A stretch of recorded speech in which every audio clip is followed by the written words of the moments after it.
When you think about learning history, do you imagine sitting in a classroom and reading a textbook?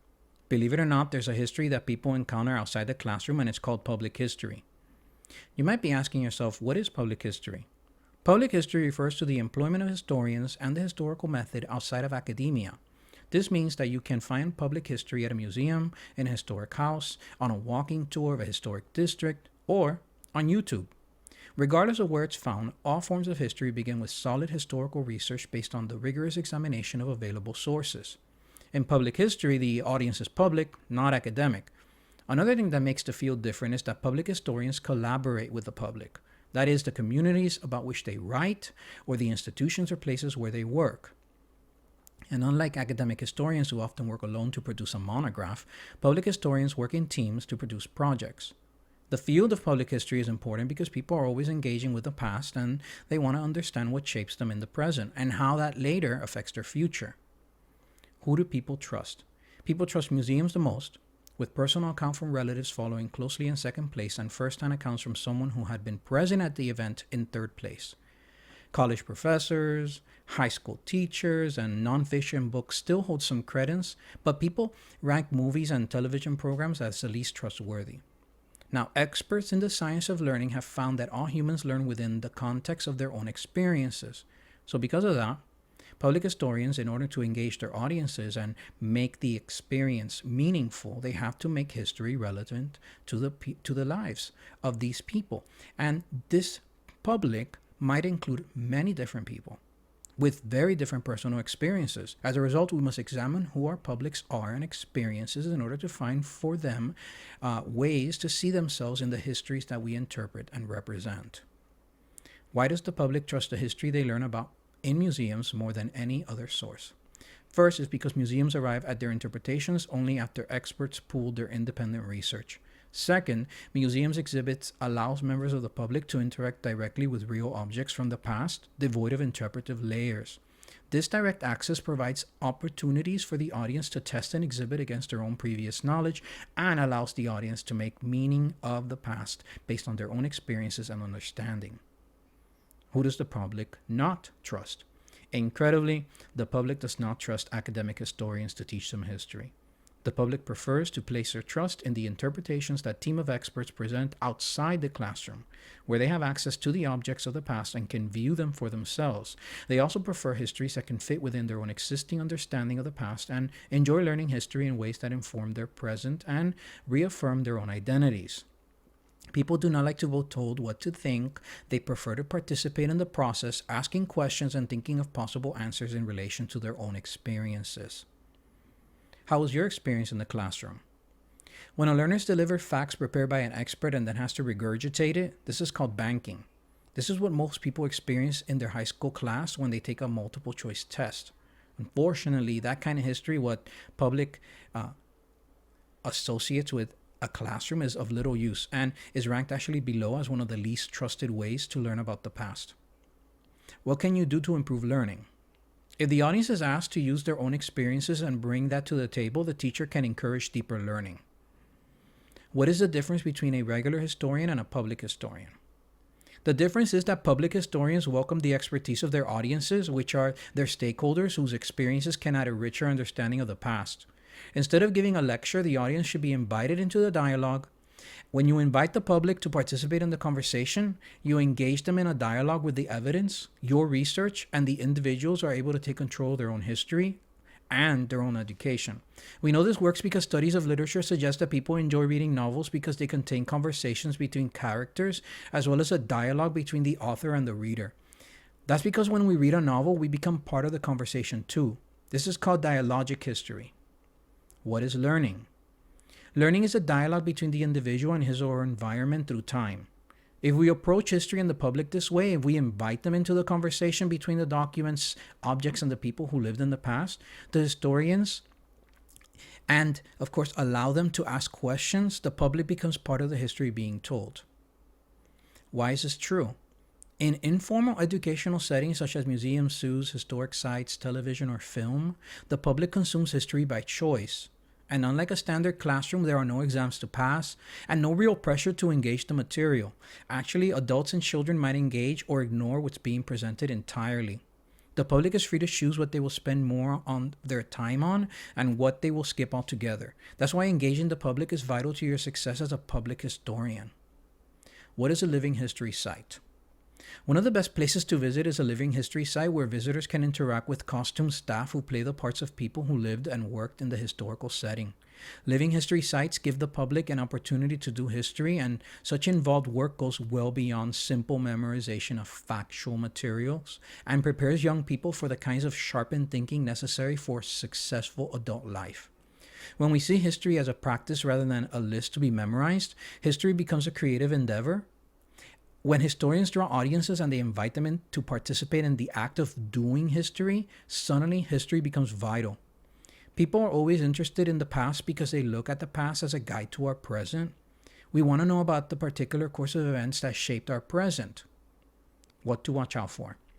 Now, all of us are subject to bias, but the thing we must do is minimize it as best as we can in order to better represent the past on its own terms. Historians can attempt to do this by consulting all reasonably available secondary and primary sources. Why are the tools of historical inquiry important to everyone? The tools of historical inquiry are inherently valuable for all citizens. The process of historical inquiry teaches people how to evaluate evidence, to think critically about conflicting pieces of evidence, and to ask questions that move beyond the most obvious facts. What truly is history?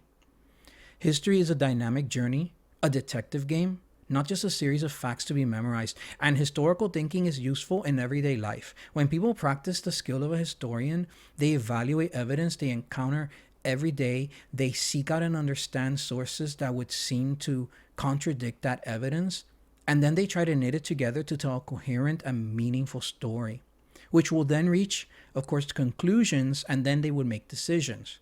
Thus, as you can see, the work that historians do benefit us all. What do historians do that work in public history? Professionals that work in museums, historic sites, libraries, archives, and historic preservation have to think about what to collect, what to preserve, and what to archive. Collections often refer to three-dimensional objects like those that are found in museums. Preservation often refers to buildings, structures, and landscapes, and archives often refers to two-dimensional paper records. Now, the reality is that it's impossible to hold on to everything. Knowing that we cannot save everything, we make choices about what we keep and what we do not. How do we make decisions about what to keep?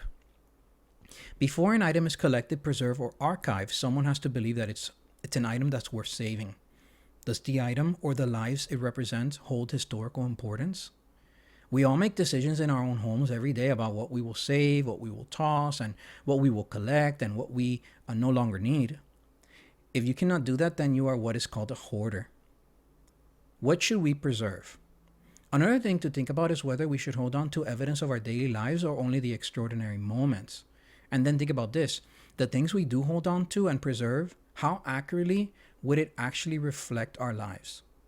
Another question that needs to be answered is if institutions should keep objects that represent the ordinary lives of individuals or only the extraordinary achievements of our society as a whole. What is worthy of preservation? Is the life of an average worker or child worthy of preservation, or should a museum only preserve the relics that belong to the rich and powerful? Another thing to realize is that it's impossible, impractical, and even undesirable to preserve every old building or man-made surrounding. But what is worth saving? Unfortunately, typically what are preserved are the mansions of the rich and powerful, and the tenements that are associated with the poor are demolished for new development. Another question is, do we only want to preserve parts of the past that we celebrate, or do we preserve the past record of injustices? There really are no definite answers to these questions. What were wonder rooms or cabinets of curiosity? Today, the world's greatest collections are housed at famous museums and are accessible to the public, but they all started first as private collections. Before the 15th century, the word museum was used to describe groups of objects more so than the buildings that housed the collections as we know them today.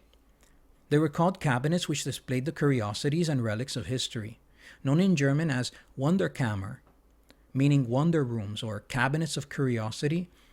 They are the precursors to the modern museums. The upper classes entertained their friends by displaying their own private collections. Private collections over time became absorbed into modern museums. Originally, the purpose of these was for visual entertainment and amazement and evolved into public education. Today, it's well known that the items in museums belong to a broader public, and that's because communities and families are the keepers of their own stories. Public historians make it possible for individuals to see themselves in history through these collections. It allows the public and stakeholders to see how their own experiences are important and are part of a larger narrative. Are there different types of exhibitions? Exhibitions can be permanent and formal, as in the case with displays at a museum, or temporary and deliberately informal, as in a pop-up installation. People exhibit history online, in the streets, at historic sites in museums, and in airports. Interpretations can be extremely serious for topics such as the Holocaust, or deliberately playful, even bordering on the absurd. Who makes exhibitions? Remember, every element of an exhibit is the result of deliberate and thoughtful choices made by a diverse team of professionals who designed it to convey specific messages to visitors. Like I said before, people trust history museums and historic sites most because they transport visitors straight back to the times when people had used the artifacts on display or occupied the places where history had been made. What are witnessing objects? Visitors want to interact with what are called witnessing objects, those objects that were there during the events and the times that the exhibit explains. What else do public historians need to keep in mind? As they plan exhibits, public historians should focus on the involvement of the public. Visitors of all ages and the levels of ability should have the opportunity to engage with the display and interpretation at their own pace, following their own levels of interest, of course. Another thing that an exhibit cannot simply present a collection of stories as cabinets of curiosities once did. It must be laid out and interpreted in a way that honors historical thinking. Are there any rules that public historians should follow? Another thing is that it's important to remember that the rules for good interpretive text writing are different from the rules for writing a paper in your college courses. The audience reading the text will likely be standing up, distracted by other visitors, and experiencing a variety of visual and auditory stimuli.